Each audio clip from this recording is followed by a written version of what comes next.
Hello, thanks for joining us. My name is Alex Hadwick, Editor-in-Chief for Reuters Events Supply Chain. Today, I'm joined by Abulrahman Al Hatmi, Group Chief Executive Officer for Asyad, which is Oman's state-owned logistics and ports group. Welcome, Abulrahman. Why don't you tell us a little bit about yourself and Asyad? Well, thank you, Alex, for the opportunity, and thank you actually for having the only company that is based in emerging markets represented in this event, important event. So thank you for that. Indeed, as you mentioned, Asyad is state-owned. Our business is logistics, so we have our own shipping company. We have the containers and bulks, and also the liquid business in shipping. We manage ports. We have free zones, which are important part of our offering to customers, especially falls right in the heart of what we're discussing at the event at Reuters in New York. We also have other businesses, last mile delivery, cold chain, and so forth. So what distinguishes us as Asyad is we can offer fully integrated solutions to customers, which proved itself in the resilience during COVID. So that's something we're proud of as well. Exactly. With the recent disruption in mind, how have you seen global trade flows change, particularly outbound from Asia, over the last 2 years? Well, what happened in COVID is unprecedented. You see the ports locked down, you see the countries locked down. What happens is people rethinking their trade flows. They're thinking their production facilities, distribution centers.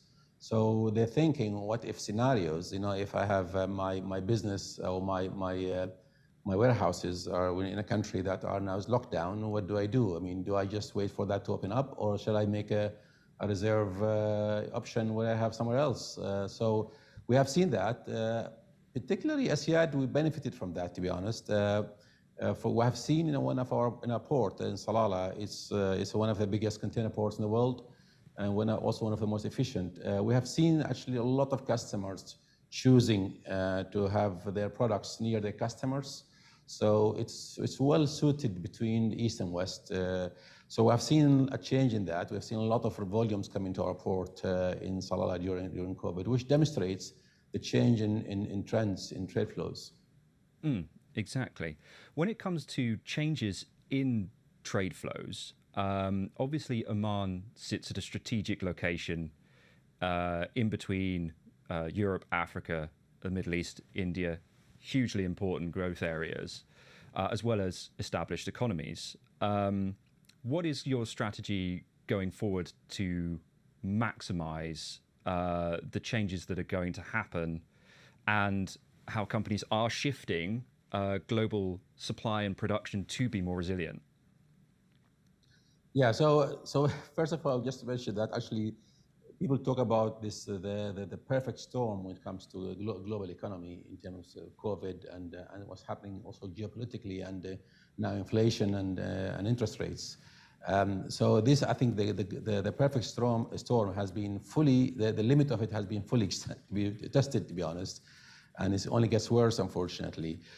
But on the optimism part, the Middle East probably is the only growing economy at the moment in globally, or at least it has the potential to grow faster.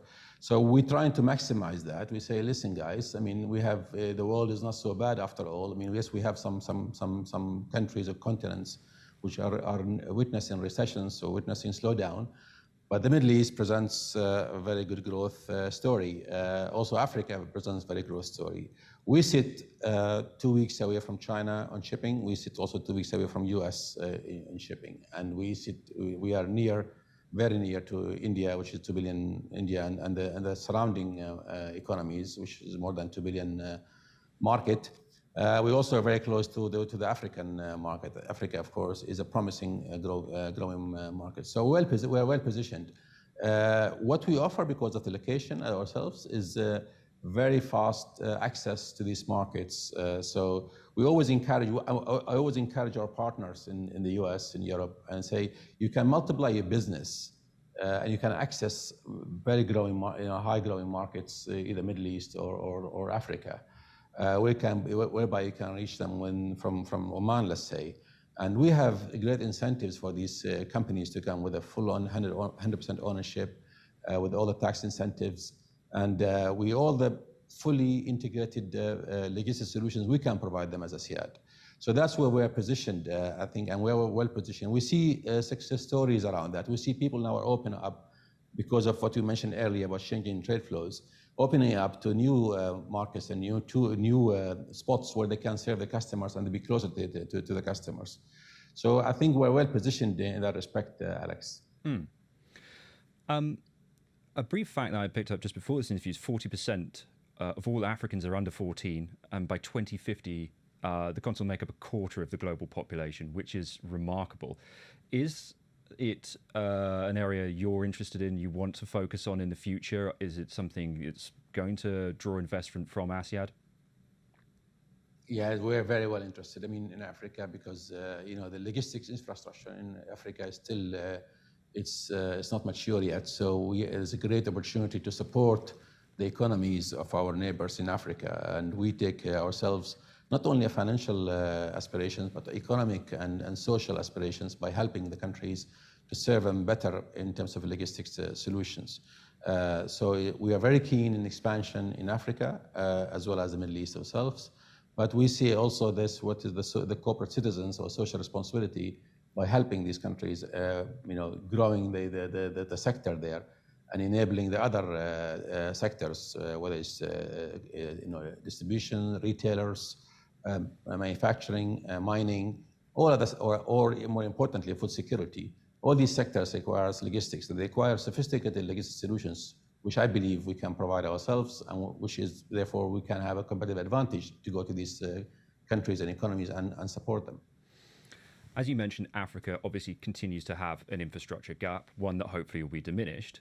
An area that doesn't when it comes to ports is the Middle East. It's clear with Saudi Arabia's recent logistics initiative, large investments by various major ports into regional ports like Beirut and Aqaba, that many see huge opportunity and strategic value in the region. So even with all the difficulties, what makes the Middle East attractive as a place to invest in for logistics capacity, particularly when it comes to ports?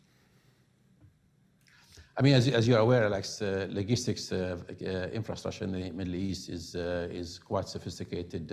Ports, as you mentioned, we have sophisticated ports in terms of infrastructure, in terms of automation, technology, in terms of also shipping lines serving these ports. So we have an advantage in that. Probably you're aware that although we represent about 2 or 3% from the global GDP, but we actually have access to 20% of the trade in the Middle East, in the GCC. Which is why I think the GCC countries are looking at logistics as one of the key diversification drives when it comes to their economies.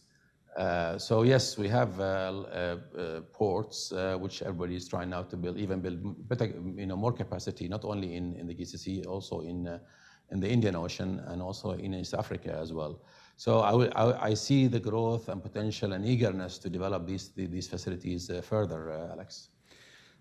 Exactly. And when it comes to regional port investment, Oman has been second in recent years. Is Asyad going to continue to invest heavily, or do you see a lot of your investments over the last few years coming to fruition now, and you think that you have enough capacity to handle demand as it stands? We have enough capacity to handle demand. In terms of infrastructure, Oman is very blessed. I mean, we have 3 major ports, deep water ports, which have enough capacity to handle further bigger volumes. Also, our inland infrastructure is very, very robust, whether it's airports, roads, or warehousing capacity. Also, free zones, as I mentioned earlier. So the government has made a lot of investments in infrastructure. I think the key drive now is to capitalize on that, and we make them bring the value that they were built for. So commercialization of this infrastructure, building capacity, marketing, and letting know our customers that actually they can grow their business multiple fold if they utilize our infrastructure in here. So I think the key one is just commercialization and marketing. That's a key word probably, Alex, which we're focusing on ourselves. When it comes to some of that inland infrastructure, have you seen growth in intermodal, people bringing goods into your ports in Oman, and then using the airport infrastructure to fly goods out, highly in-demand goods? Has that been a growth area recently? Yes, it has been a growth area, and I mentioned earlier Salalah, for example, during COVID, it played a key role in that, especially because it's linked to inland infrastructure, airports as well as you mentioned, free zones. We also worked hard in developing, the inland solutions, whether it's bonded corridors, whether it's fast clearances, and so the customers don't have to do the clearances at ports anymore. They can do it inland, and they can do it also from the sea. So we have managed to do that during COVID. COVID taught us a lot of. It was an opportunity, to be honest, in that respect. So we have, and because of that, we have seen growth. We have our market share ourselves, Asyad, has grown from 2% to 28% now at the moment, from the leading countries that we used to export from. So that's already a strong indication what sort of growth we're talking about. Yes, it's a very competitive market space. As you mentioned, the Middle East handles approximately, this is a 2019 estimate, 20% of the world's trade. So it's probably more than that with the growth in regional ports by this point. But that does mean that obviously it's a very competitive space. Jebel Ali, a huge port in the region. Is there anything you looked at in their development over in the UAE and took lessons from when trying to build up capacity in Oman? Well, to be honest, what's interesting actually during COVID, we moved away from looking at this as a competition between the GCC countries in terms of infrastructure. We look at it now more, how can we complement each other? How can we integrate solutions? So we have constant dialogue with our partners in the UAE and Saudi Arabia and other Gulf countries. And how can we complement each other? How can we play a stronger role and join hands to serve our customers better? Everybody realizes that cutting prices, slashing prices, negative competition is not always something healthy. You can, of course, win some, but in the medium and long term, that may not be sustainable or resilient. So people, the leadership in my counterparts in the region actually realize that we need to cooperate, we need to collaborate in that. So we're looking at joint investments, whether it's in the UAE, in Saudi Arabia, or in other countries in the GCC or in the region. So I think that's a blessing in disguise when it comes to COVID in a way, because we have seen how tough the market can be. Saudi Arabia obviously recently announced that it was looking to generate $20 billion in investment into its national supply chain infrastructure. Is that something that you two are interested in or joining when it comes to this kind of cooperation? We are both. We're interested in joining as well. So we, as mentioned, we're in constant dialogue with our partners in Saudi Arabia. And Saudi Arabia, I think, is also very open to regional and foreign investors as well when it comes to legacy industries and other industries, of course.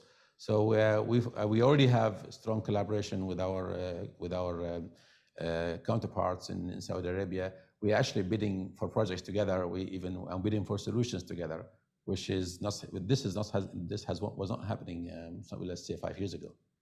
I see. Do you think that kind of atmosphere and cooperative structure is part of why in World Bank's last set of rankings, 4 out of 5 of the top container ports were situated in the Middle East? Yeah, I think partly of that, but I think mainly also because the huge investments which was put by the governments in these ports. Our ports, Alex, during COVID, the GCC ports never stopped. They worked 24 hours a day, and we were geared up for the pandemic in terms of solutions, technology, everything. That was not the case in Western Hemisphere or China, as you have seen. So no wonder people trust and the reliability of our solutions and ports in the GCC in the region, because of we have proven, I think, over this pandemic that we are resilient and we operate 24 hours, and our customers expect the same service, whether it's pandemic or not pandemic. Mm-hmm. You mentioned technology being key. What really mattered in those critical moments in terms of technology for you guys servicing customers? Well, I mean, first of all, we have automated services in the ports, and also we could see. I mean, I think one of the reasons that some ports were closed because they're worried about infections and from COVID, and see, we managed through technology to isolate areas where actually we said dedicated places for handling and for making sure the customer gets served. So we use the technology aggressively to ensure that there's no disruption. Even if there's a people issue somewhere, then still the technology can, at least in the short term, takes over. So technology helped us a lot in the ports and also in the warehouses and also in the way making sure the trade flows in the ports and the warehouses and the trucks continue without disruption.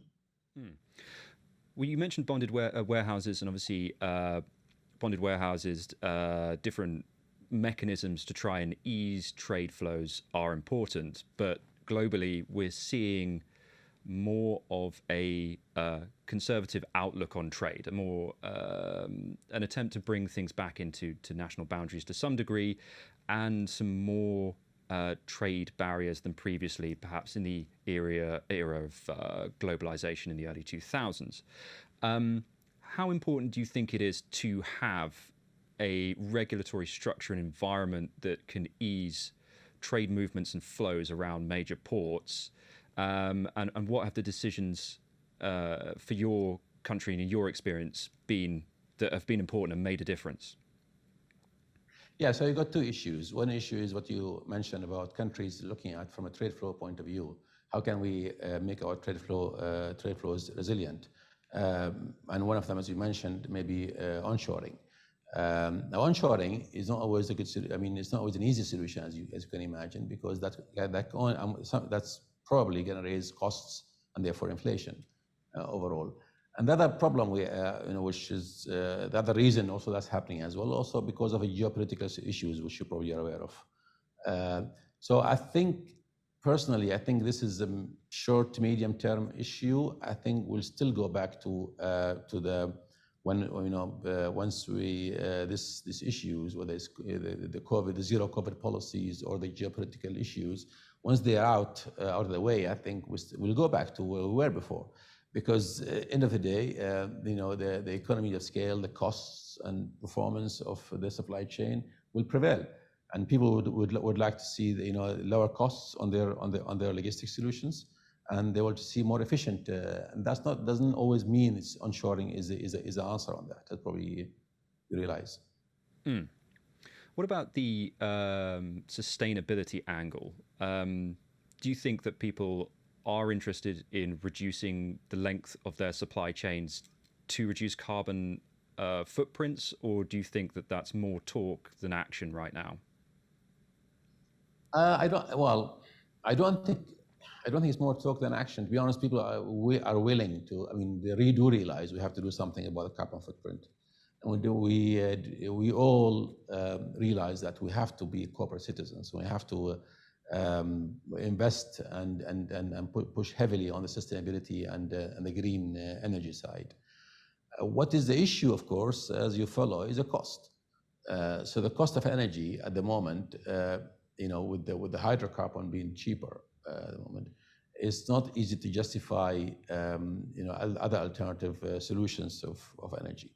But with the regulatory regulations happening around the world, taxes on carbon, that could bring alternative energy or the green energy faster. But I see even here in the Middle East, I see the race to the hydrogen, to the green energy. So people realize that is something of the future, and we have to invest in it. And we also as humans, we have to work hard on it for us to survive as human beings as well, and globally. So I don't think it's really talk. Maybe people are over stressing or we call it, maybe there's a hype, but there is no really. It's not. I don't think it's just talk and without actions being taken, but it will take time. Mm-hmm.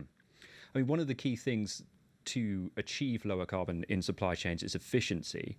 And recent statistics suggest that in terms of port movements, moves per hour, ports such as yourselves and Jebel Ali and in Saudi Arabia are about 3 to 4 times more moves per hour than the US West Coast, which is obviously congested right now.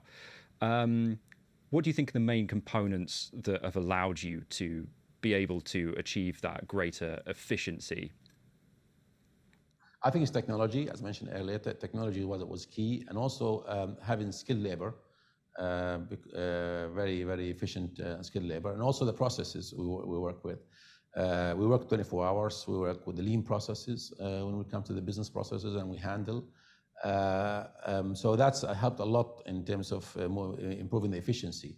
So because of the 24 hours, for example, we make a lot more moves for the same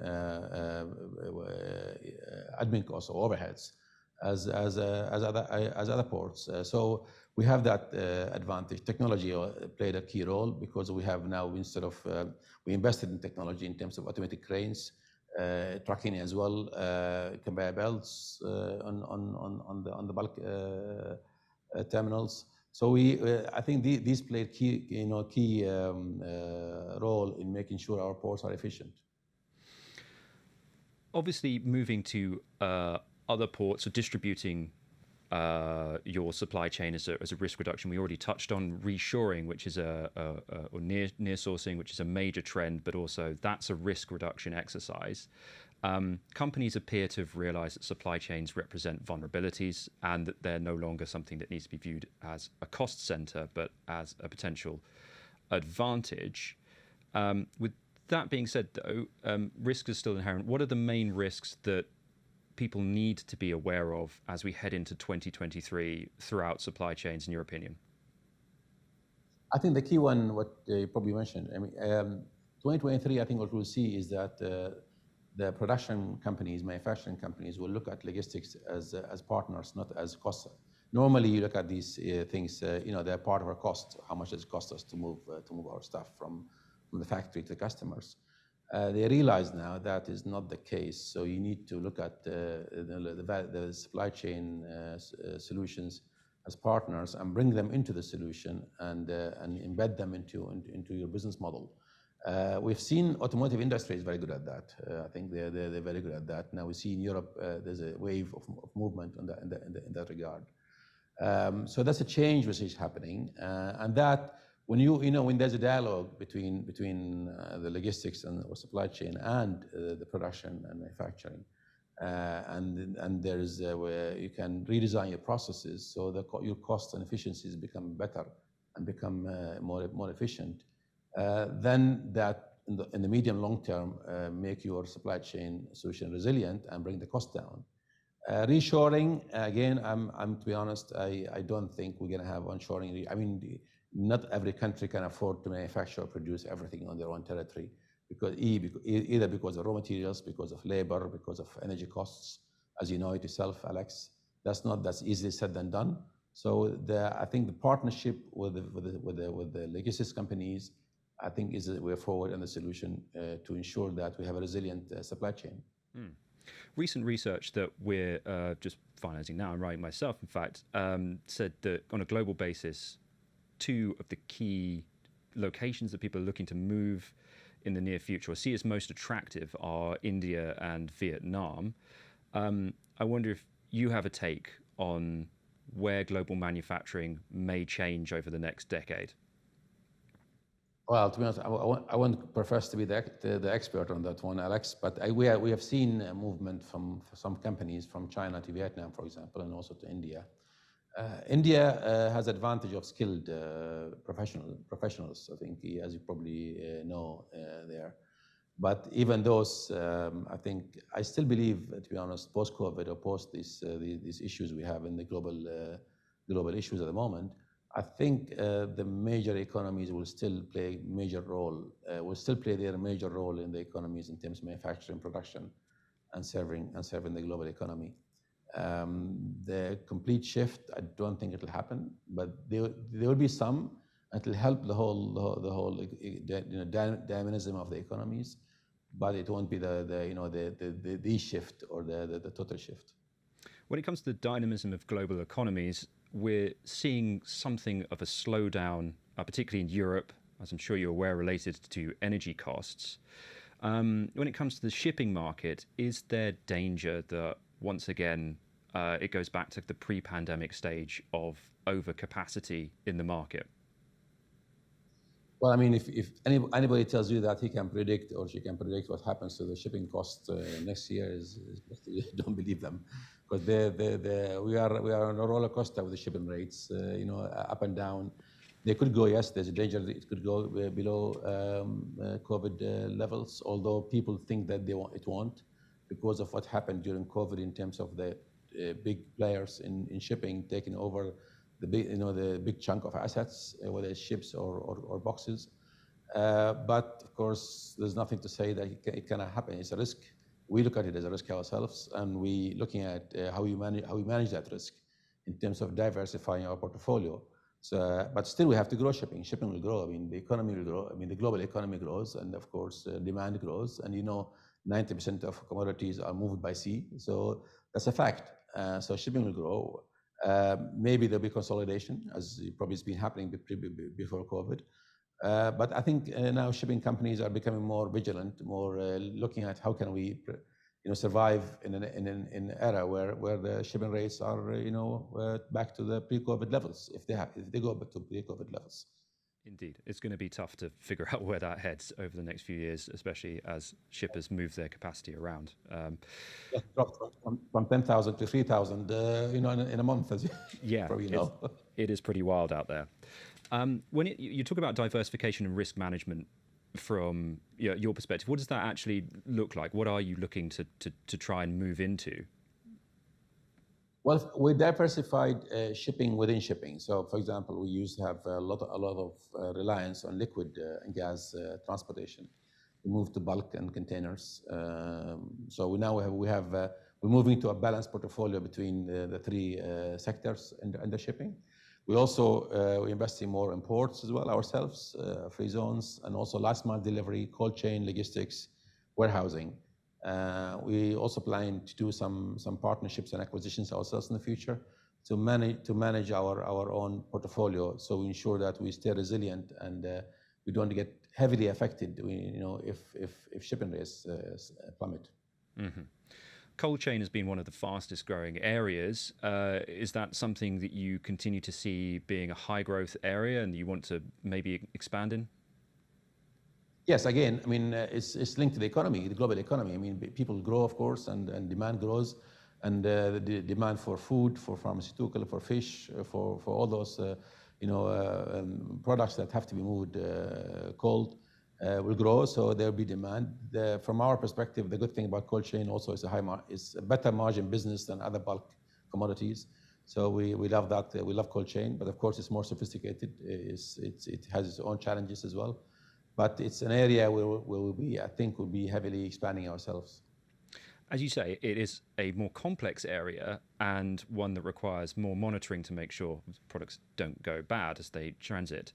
In terms of an integrated value chain and being a logistics service provider, is that something that interests you going forward?